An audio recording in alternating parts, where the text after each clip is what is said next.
Hello students, in this video we will practice some programs based on inheritance. So what is meant by inheritance? We are inheriting some properties or behavior from another class. Okay, so check this program. Define a class with the following specifications. So some hints are given in the question itself. Class name is employee and data members, that means variables are name and basic. And member functions, you have to define get data function to accept the name and basic pay from the user.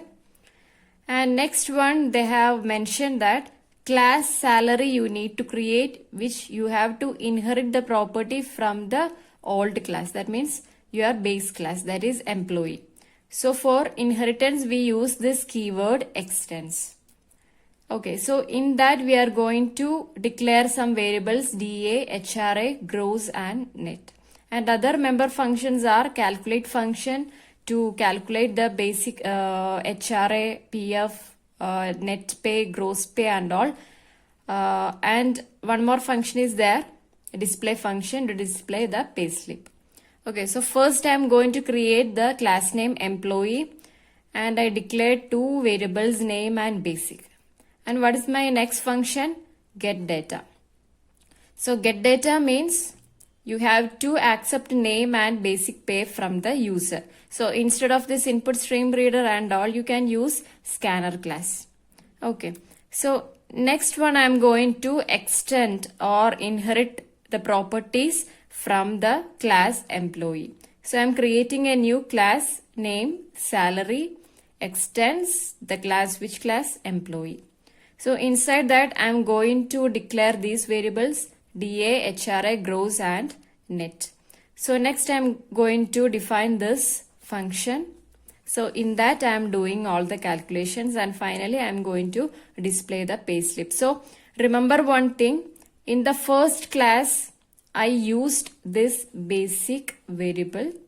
So in this class I need to calculate all these steps, but for that I need this basic variables from this class.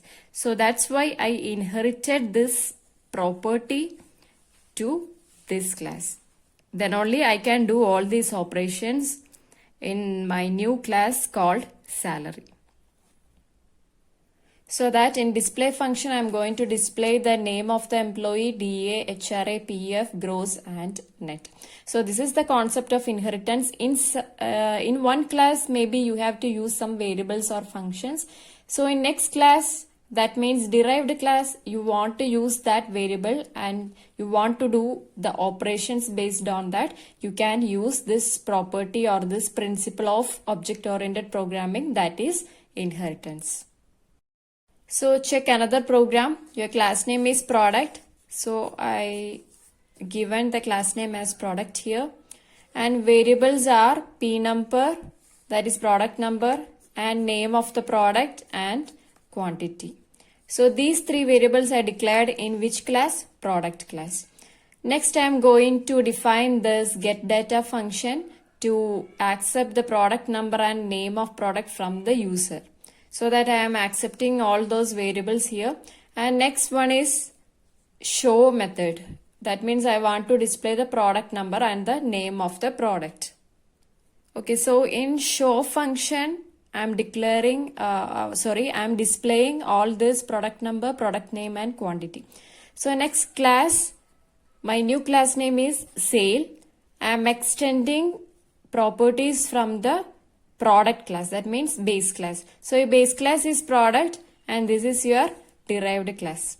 Okay, so in that I am going to declare these variables and in this class I am going to define these two functions. So if I want to calculate the amount, I need to multiply these two variables. So this quantity variable I already declared in the previous class, that means product class. So that's why I am inheriting that property to this class. Then only I can do the calculation and finally you can display the amount. So go through the concept of inheritance once again and remember extends keyword is used to provide this feature or principle of OOP, that is inheritance. So then by understanding all the concept of inheritance, you can do these type of programs.